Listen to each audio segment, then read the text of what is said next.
ये व्यर्थ के बकवाद करने वाले लोगों से मत मिलो, व्यर्थ के बकवाद करने वाले लोगों की तरफ मत देखो, ये क्या कह रहे हैं, क्या बोल रहे हैं। और तुम भी व्यर्थ का बकवाद मत करो। अपने समय को कीमती मान करके निरंतर प्रिया प्रीतम का नाम जप करो, उनके गुण लीला गाओ, उनकी सेवा में रहो। कभी प्रपंच की बातें, कभी प्रतिष्ठा का चिंतन, कभी नाना प्रकार के मान सम्मान का चिंतन, ये घुसने ना पावे हृदय में। बहुत सावधान रहना चाहिए साधक को। ऐसी बातें देखो मत, ऐसी बातें सुनो मत जिससे तुम्हारा हृदय उद्विग्न होकर प्रभु का चिंतन छोड़ दे। बंद करो अभी। अन्य लोगों के संग का त्याग कर दो, जो भगवत विमुख वार्ता करते हैं, संत निंदा करते हैं, दूसरों की निंदा करते हैं। कुछ हाथ नहीं लगता, ये लोग दुर्गति को प्राप्त होने वाले हैं। भक्तन निंदा अति बुरी भूल करे जिन कोय, किए सुकृत बहु जन्म के छिन में दारे खोए। पर निंदा के किए ते नहीं, आवत नहीं कछुआत, मूर्ख पर्वत पाप को ले चल अपने साथ। तो अलम कश्यापि संगत्या, ऐसा संग मत करो जिनके पास बैठने से भक्त निंदा, जन निंदा, भगवत निंदा हो। ऐसे से दूर रहो। अलम बंद कर दो ऐसे लोगों का संग। रात दिन हम श्यामा श्याम का नाम जप करेंगे, श्यामा श्याम के लीला गुण गाएंगे, श्यामा श्याम के ही धाम का शोभा का चिंतन करेंगे। जब तुम अपना जीवन श्यामा श्याम के चरणों में न्यौछावर कर दोगे तो पूरा भार श्यामा श्याम ले लेंगे और तुम्हारे हृदय में मस्ती आ जाएगी। जो ऐसा निश्चयी होता है, दृढ़ निश्चयी, उसके अंदर दृढ़ विश्वास, तो उसके हर समय भगवान की स्फूर्ति होती रहती है। भारी प्रतिकूलता में भी भगवान का सानिध्य अनुभव होता है। वो अनुकूलता में तो भगवान के दुलार को देखता है, लेकिन प्रतिकूलता में भगवान की विशेष कृपा को देखता है। ये संयोग, ये वियोग, संसार की ये द्वंद्वमयी वृत्तियां भक्तों के हृदय में नहीं चुभती। आए की हुज्जत नहीं, गए की तलाश नहीं, क्योंकि नित्य संयोग भगवत स्मृति के प्रभाव से प्रभु का रहता है। शोक, विषाद बहुत ध्यान देने योग्य विषय है। तभी लोगों को ऐसा लगता है कि ऐसा कैसे हो सकता है। भक्त के चरित्रों को जब सुनते तो लगता है ऐसा कैसे हो सकता है, ऐसी परिस्थिति में भी ऐसा कैसे हो सकता है। क्योंकि तुम मानसिक बुद्धि से युक्त हो और वो भागवतिक स्थिति से युक्त है, इसलिए तुम उसको पार पा ही नहीं सकते। जब तुम अपना जीवन श्यामा श्याम के चरणों में समर्पित कर देते हो हृदय से, फिर उनकी कृपा से सब विघ्न दूर हो जाते, एक अपार मस्ती रहती है। नहीं तो शोक, विषाद, दुख, क्लेश, कष्ट, संताप, भय, उद्वेग, ये सदैव सताते रहते हैं। इसी से डिप्रेशन होता है। बार बार नकारात्मक चिंतन, शोक, विषाद, दुख, चिंता, क्लेश, संताप, भय, उद्वेग, यही पूरे मानसिक स्तर को नष्ट कर देते हैं। उत्साहहीन जीवन हो जाता है। जब तुम श्यामा श्याम को समर्पित हो जाते हो तो ये सब प्रवेश भी नहीं करते, एक अपार मस्ती बनी रहती है। अब क्या होगा? श्यामा श्याम जो करेंगे वही होगा। श्यामा श्याम पता नहीं कैसा करें, नहीं, वो सदैव मंगल भवन है, वो जो करते महामंगल होता है। यह निश्चय उपासक के हृदय में आ जाना चाहिए। इसलिए अपना सारा मन, सारी बुद्धि, सारा जीवन, प्रत्येक श्वास प्रभु को अर्पण कर दो, फिर देखो तुम निहाल हो जाओगे। दुख, शोक, विषाद, क्लेश, कष्ट, संताप, भय, उद्वेग, ये उसी को व्यापते हैं जिसने अपने जीवन को प्रभु के चरणों में अर्पित नहीं किया। इसलिए तुम अपना सारा मन, सारी बुद्धि, सारा जीवन, प्रत्येक श्वास केवल प्रभु को अर्पित कर दो, फिर देख लेना। श्वास कैसे अर्पित की जाती? राधा राधा राधा। बुद्धि कैसे अर्पित की जाती? एकमात्र निश्चय कि भगवत सुख ही सुख है, ये जागतिक सुख सुख नहीं, ये दुख है, ये ऐसा दलदल है जिससे आज तक कोई नहीं निकल पाया। सारा मन, हम मन से केवल प्रभु का मनन करें, बार बार मन को संसार से हटा के नाम में, रूप में, लीला में, धाम में लगाएं। बहुत प्रसन्नता हो जाती है उस उपासक के हृदय में जो अपना मन बुद्धि प्रभु के चरणों में अर्पित कर देता है। भगवान ने तो इसको बहुत उत्तम स्थिति बताया है कि मेरे से कभी वो अलग हो ही नहीं सकता यदि मन बुद्धि अर्पित कर दिया। मय्येव मन आधत्स्व मयि बुद्धिम निवेशय, तो निवश्य मय्येव अत ऊर्ध्वं न संशया। बिल्कुल संशय नहीं, वो मेरे में ही निवास करेगा जिसने मन और बुद्धि अपनी मेरे में अर्पित कर दी। बहुत प्रसन्नता रहेगी उस उपासक के जीवन में जो अपने आप को मन बुद्धि सहित प्रभु के चरणों में समर्पित कर दिया है। भगवान का आश्रय लेने वाले की पहचान है हर परिस्थिति में प्रसन्न रहना। देखो आप भगवद आश्रित हो कि नहीं, देखो अनुकूल परिस्थिति में तो सब प्रसन्न रहना, लेकिन प्रतिकूल परिस्थिति में प्रसन्न रहना ये भगवान के भक्तों का लक्षण है। हर परिस्थिति में प्रसन्न रहना ये भगवान के भक्तों का लक्षण है। आनंदगन भगवान का आश्रय मिलते ही आनंद छा जाता है हृदय में। उनके पास आनंद का अभाव होता ही नहीं है।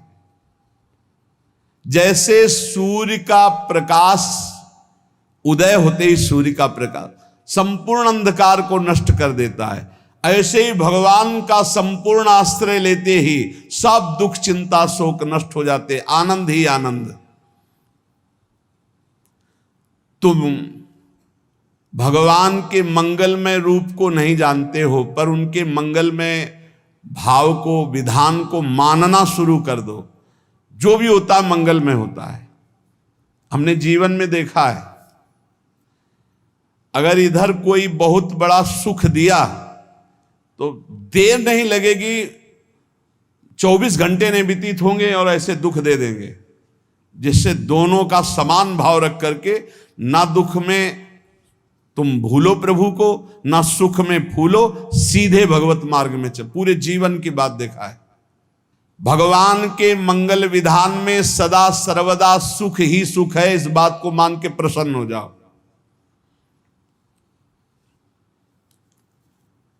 जब भगवान का भजन करने वाले की तन्मयता बढ़ती है भजन में,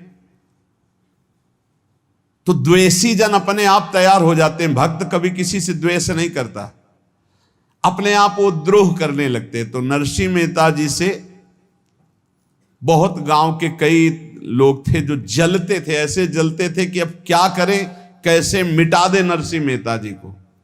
अब उपाय तो मिल नहीं रहा था। तो एक दिन संतों की मंडली आई और उन्होंने कहा कि हम रास्ते में कोई चोर आदि धन ना ले ले, इसलिए यहां से किसी की हुंडी चलती है क्या द्वारिका में? पहले ऐसा था। बोले हाँ, हमारे यहां बहुत बड़े सेठ हैं नरसिंह मेहता जी, पर आप कहोगे वो मना कर देंगे। कई बार कहोगे, अगर वो स्वीकार कर ले तो वहां। और उनका लक्ष्य था कि नरसिंह मेहता जी की तो खाने की भी सुविधा नहीं थी, हुंडी कहाँ की बात आई। उनका था कि जब वो ना कहेंगे तो संतजन नाराज हो जाएंगे, अगर हाँ कह दिया तो वहां हुंडी चुकेगी नहीं, तो संतजन अपने आप इनको शाप दे देंगे, अपराध बन जाएगा, ये नष्ट हो जाएंगे। संतों को भेजा नरसिंह मेहता जी ने, सबकी दंडवत की, चरण पखाड़े। तो उनका ये इतना रुपया है, द्वारिका में साधु सेवा हम करेंगे, वहां तुम्हारी हुंडी चलती है, तो आप अरे उनका आप कहाँ भूल रहे हो, यहाँ खाने की भी व्यवस्था। बोले हमें सब पहले से बता दिया गया कि आप मना करोगे, बार बार मना मत करो, हमें पता है। तो उन्होंने ठाकुर जी की तरफ देखा, बोले क्या लीला है प्रभु, संतों से हम क्या कहें, ये ले रुपए। उस समय स्वर्ण की मोहरें चलती थी, बेच के बाजार से खूब उन संतों को पवाया, उन्हीं संतों की सेवा की। और उनका अपने सेठ का नाम तो बताओ जहां हमें जाके हुंडी मिलेगी। सेठ, सावल शाह सेठ।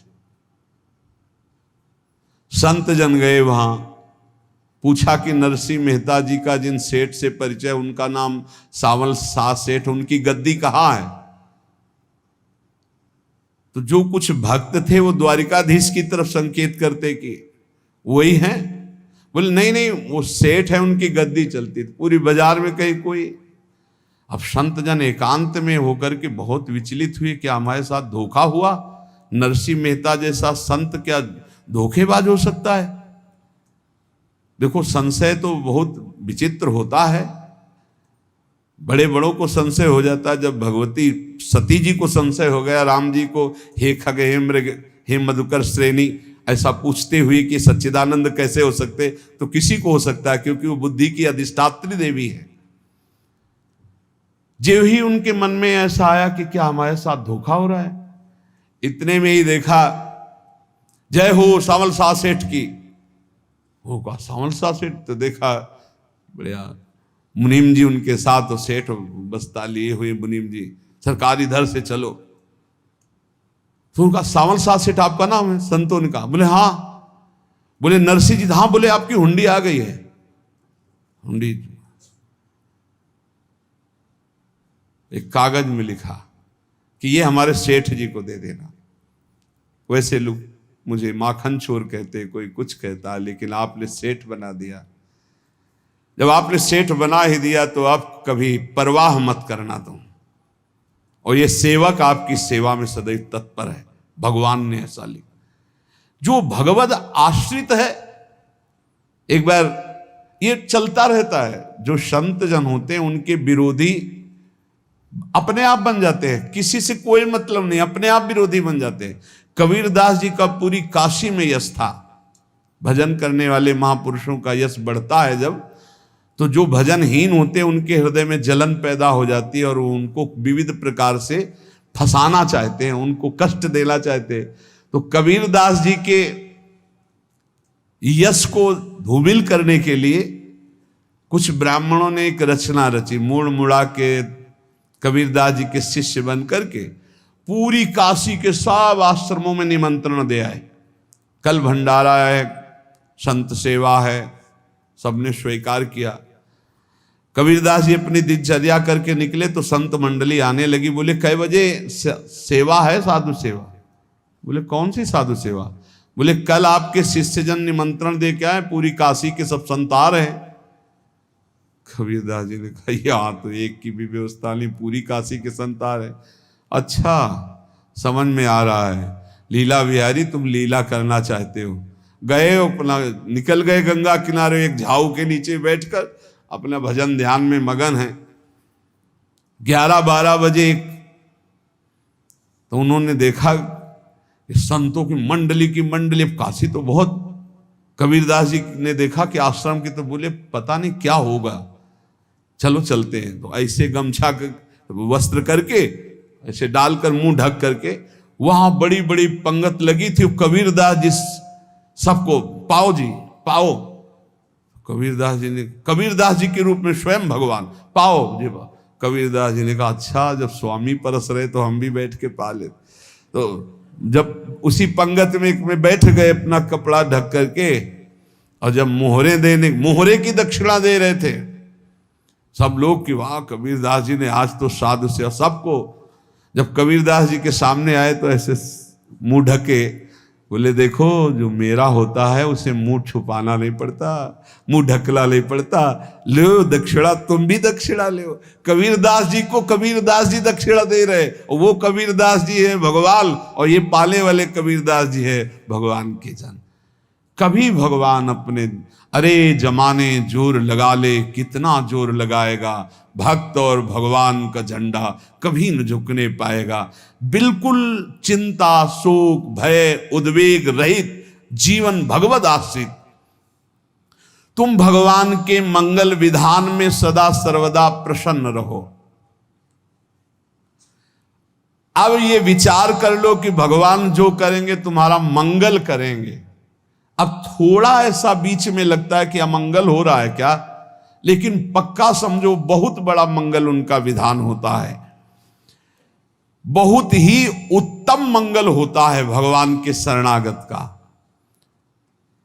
भगवान हमारे विचारों वाले नहीं हैं, हमारे विचार प्राकृतिक है, भगवान के विचार चिदानंदमय हैं। वो अपने विचार से हमारा मंगल करते हो, हम अपने विचार से मंगल चाहते हैं। भगवान के विचार से मंगल ही हमारा होगा, इसलिए कभी हमको चिंता शोक भय नहीं करना चाहिए। भगवान की ओर से कभी तुम्हारे लिए ऐसा विधान नहीं होगा कि तुम दुखी हो जाओ, बस तुम्हारी सोच हो सकती है, उसका परिणाम बहुत मंगल होगा। जगत की ओर से निराश हो जाओ, किसी से आशा मत रखो, फिर आप देखो आपका जीवन कैसा आनंदमय व्यतीत होता है।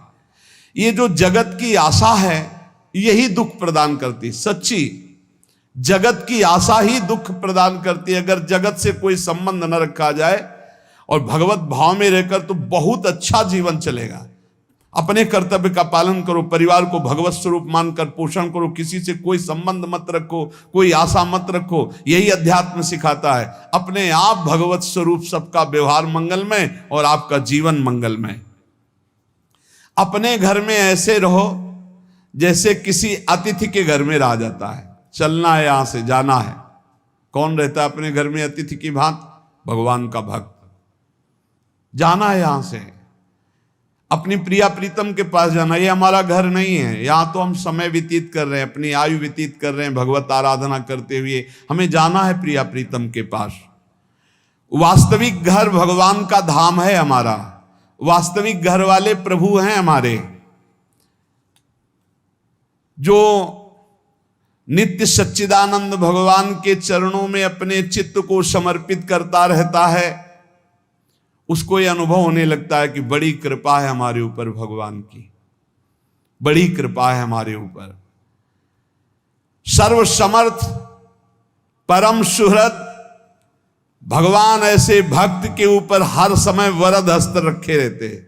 ये केवल प्रवचन नहीं, सच्ची बात मानिए।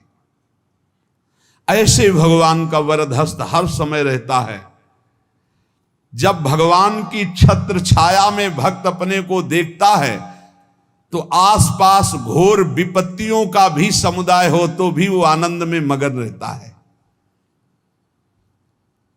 हर हालत में आनंदित रहना ये भक्त का स्वभाव है। भगवान ऐसे भक्तों को प्यार करते हैं जैसे कछुआ अपने अंडे को बाहर रख आवे और रात दिन उसका चिंतन करे। जब भक्त भगवान को समर्पित होता है तो भगवान रात दिन उसकी ऐसे चिंतन सुरक्षा करते हैं। अभय, ये दैवी संपदा का पहला गुण है। ये भगवान के शरणागत पर जागृत हो जाता है, वो भयभीत नहीं होता, किसी भी उससे भयभीत नहीं होता। यही डरप हरिवंश हित, जिनो भ्रमय गुण सलिल पर। इस डर से डरते रहना चाहिए कहीं गुण रूपी पानी में फिसल न जाए, नहीं तो गलती हो सकती है। साधक सावधान रहे। ये अभय दैवी संपदा का सबसे बड़ा गुण है। जो भयहारी भगवान की शरण में आ जाता है तो उसके अंदर ये अभय प्रकट हो जाता है।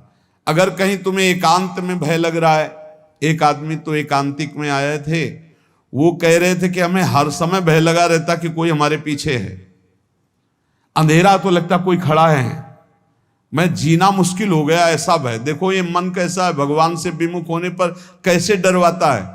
वो कह रहे हैं हर समय मुझे डर लगा रहता है, कोई सामने खड़ा है, कोई पीछे खड़ा है, ऐसा भय लगने लगता है। और जब भगवान की शरण में आ जाते हैं तो ये अभय स्थिति हृदय में जागृत हो जाती है। कोई भी भय आसपास आ ही नहीं सकता, यहां तक कि नरक का भी भय खत्म हो जाता है जो भगवान की शरण में है। महापापी भी पुण्यात्मा महान भक्तों के समान वो उत्तम गति को प्राप्त हो जाता है जो भगवान की शरण में हो जाता है। पर ये जो भोगों का आश्रय लिए हुए हैं, मनमानी आचरण कर रहे हैं, ये कभी उस अभय को जान ही नहीं सकते कोई अभय पद है क्या।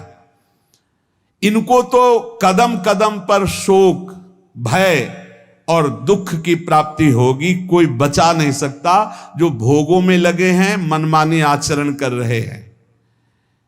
अगर निर्भय होना चाहते हो, परम सुखी होना चाहते हो, तो भगवान के शरणागत हो जाओ।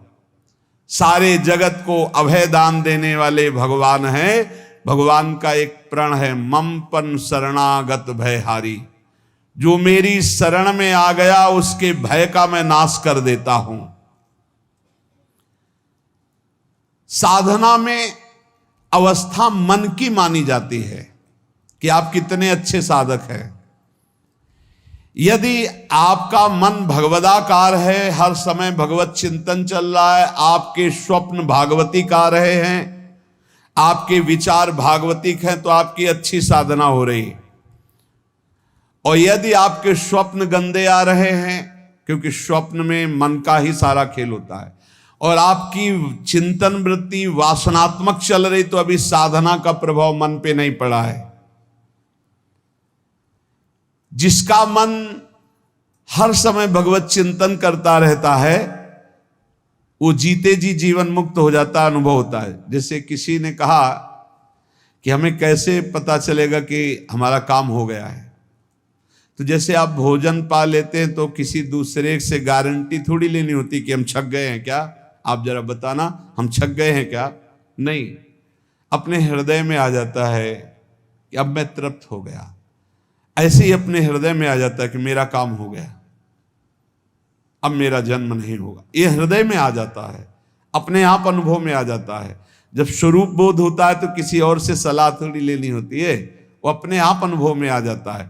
हाँ, यदि गुरुदेव का वर्ण नहीं किया है तो फिर आपको किसी न किसी गुरु से प्रमाणित करवाना पड़ेगा। और अगर गुरुदेव का वर्ण किया है तो वही मंत्र, वही नाम, वही गुरु शरणागति आपको अंदर से पुष्ट कर देगी कि आपका काम हो गया है। विषय चिंतन करता हुआ मन विषय आसक्ति को प्राप्त होता है। विषय आसक्ति को प्राप्त हुआ मन बार बार जन्म मरण और नरक को प्राप्त होता है। बस ये विषय चिंतन हटाना ही प्रमुख कर्तव्य साधना का है। बार बार मन को विषयों से हटा करके प्रभु के नाम में लगाओ, प्रभु के रूप में लगाओ, प्रभु की लीला में लगाओ। जहां भगवान प्रकट होते हैं वहां परमानंद की बाढ़ आती है। पर ये ध्यान रखें, गुलाब का फूल कांटों में खिलता है, उसकी सुगंध लेनी, फूल लेना है तो कांटों से बचाकर। ऐसे ही जब आप भगवत चिंतन के लिए चलेंगे तो आपका चिंतन चुराने के लिए माया विविध नाटक करेगी, कांटे फैलाएगी। कोई तुम्हारी निंदा करेगा, कोई अपमान करेगा, कोई उपहास करेगा, तुम्हारी अव्यवस्था हो सकती है, तुम्हारी परिस्थिति बहुत भयावह हो सकती है। इन परिस्थितियों में भी भगवत चिंतन का तार ना टूटने पावे तो आगे गुलाब का फूल है। जैसे कांटे से बचाकर गुलाब का फूल लेते हैं और भगवद अर्पित करके सौरभ का सुख लेते हैं, ऐसे ही भगवान के प्रेमानंद का अनुभव करने के लिए संसार के कांटों से बचना होगा। और खिलेगा यही फूल संसार में ही, मनुष्य देह में, और योनियों में नहीं। भगवत प्राप्ति स्वर्ग में नहीं होगी, इसी मृत्यु लोक में होगी। पहले मन नहीं लगता भगवत चिंतन में, भगवत चिंतन जबरदस्ती करना पड़ता है। भगवत चिंतन जे ही प्रारंभ करोगे ते ही बहुत बाढ़ आ जाएगी पाप चिंतन की। ध्यान दीजिए, बहुत लोग प्रश्न करते रहते हैं कि हम जब भजन में बैठते हैं तो बहुत गंदी बातें आती, मन बड़ा चंचल होता है, भाग जाता है। ऐसा प्रारंभ में जब कोई भगवत चिंतन प्रारंभ करता है तो उसका मन विषयों में भागता है, गंदी बातों में भागता है। अब लोग कहते पहले तो हमारा चिंतन बढ़िया होता था, अब चिंतन नहीं होता। तो कोई सिद्ध पुरुष थोड़ी हो गए, तुम्हें जबरदस्ती चिंतन करना होगा। जगत के प्राणी में जहां मन जाए तो इसमें भी भगवान, पदार्थ में मन जाए तो उसमें भी भगवान, जहां जहां मन जाए वहां वहां भगवान देखो, या मन को हटाकर नाम मंत्र में लगाओ। ऐसे भगवत स्मृति जागृत की जाती है, बार बार प्रयास करना होता है।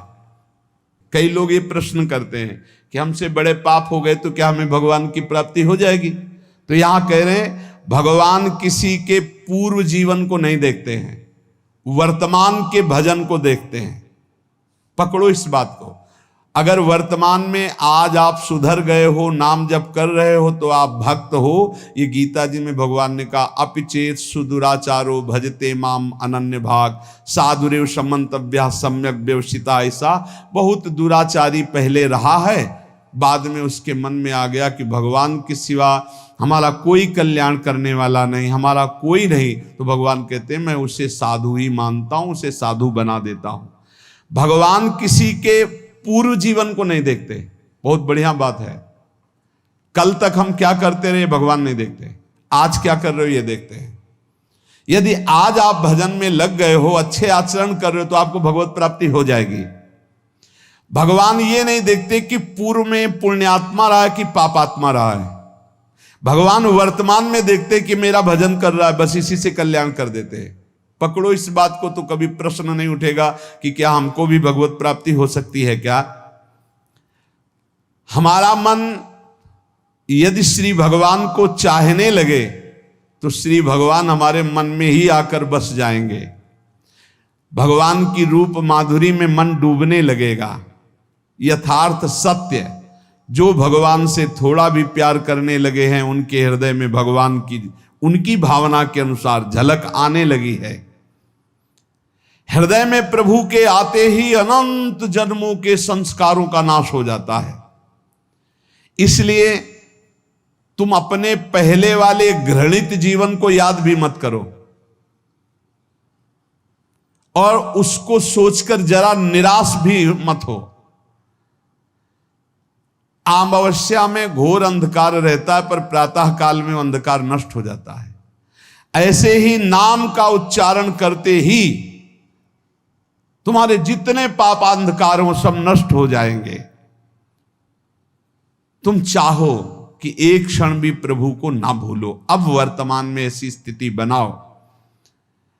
जो प्रभु को नहीं भूलने की चाह करता है कि मुझे ऐसी स्थिति प्राप्त हो कि मैं कभी प्रभु को ना भूलूं, तो सच्ची मानो और कोई बात भगवान सुने ना सुने, ये बात जल्दी सुन लेते हैं।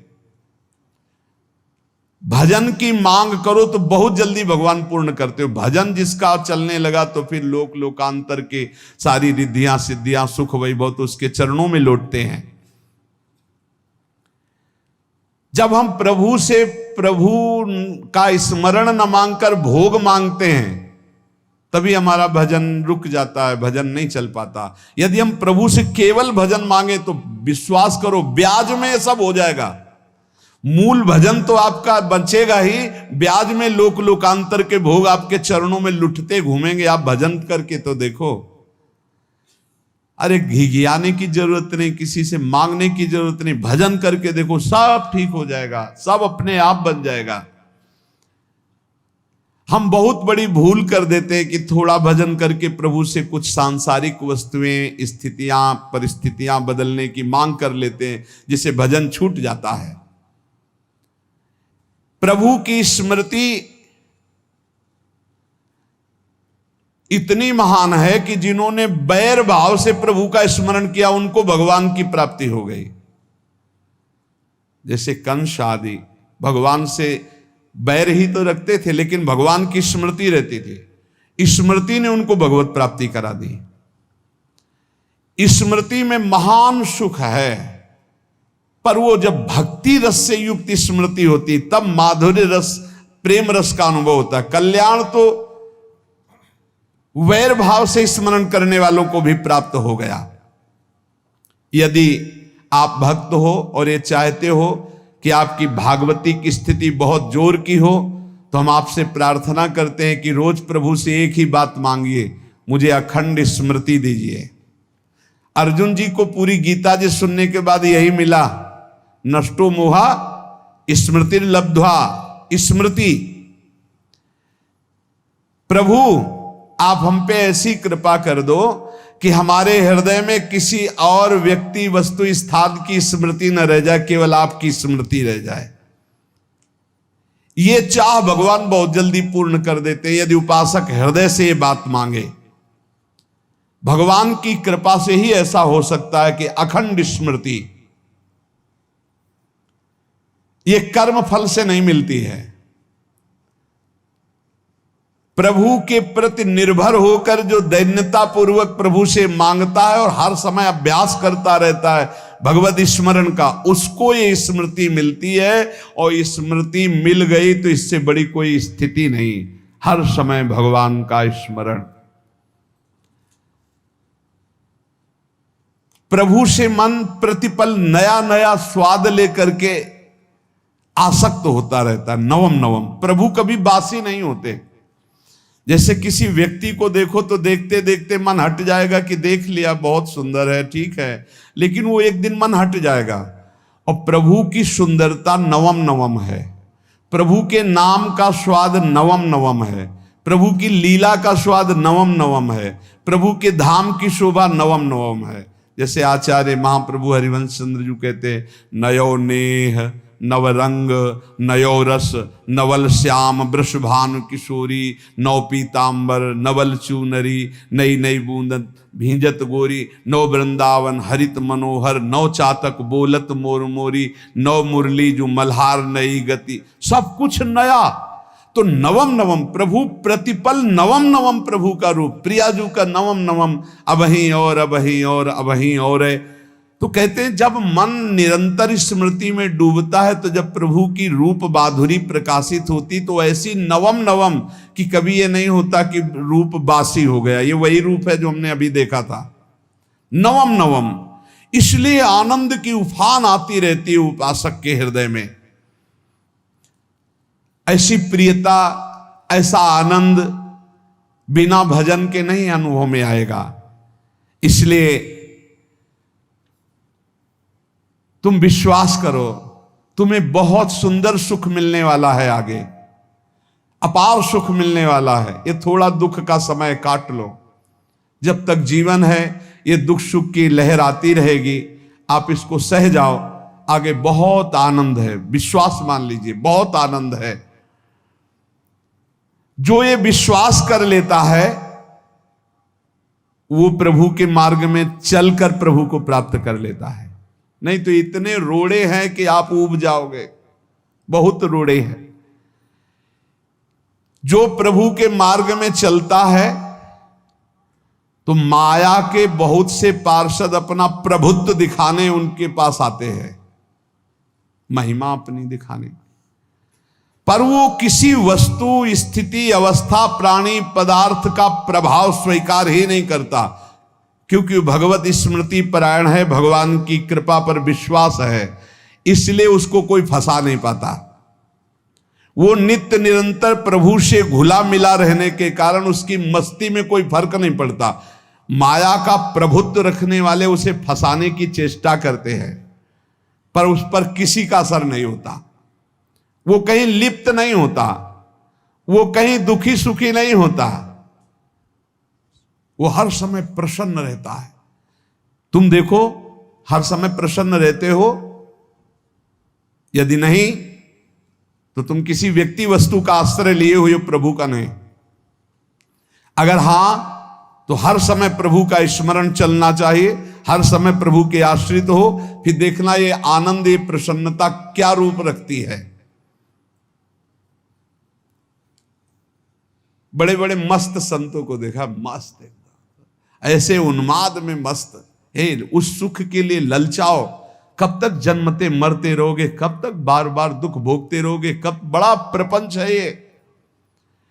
भगवान का स्मरण परम पुण्यात्मा पुरुष का हृदय माना जाता है, बहुत पवित्र हृदय, बड़ा पुण्यात्मा हृदय जिसमें भगवान का स्मरण। भगवान का विस्मरण पापात्मा पुरुष, भयानक विपत्ति दुर्भाग्य आते हो। सुदृढ़ निश्चय करो, अब हम भगवान के स्मरण में अपना समय व्यतीत करेंगे। मेहनत करो, कार्य करने के लिए कोई मना नहीं, आप नौकरी करो, किसानी करो, व्यापार करो, पर अंदर अंदर भगवत स्मृति, भगवत स्मृति ही सबसे बड़ी स्थिति है।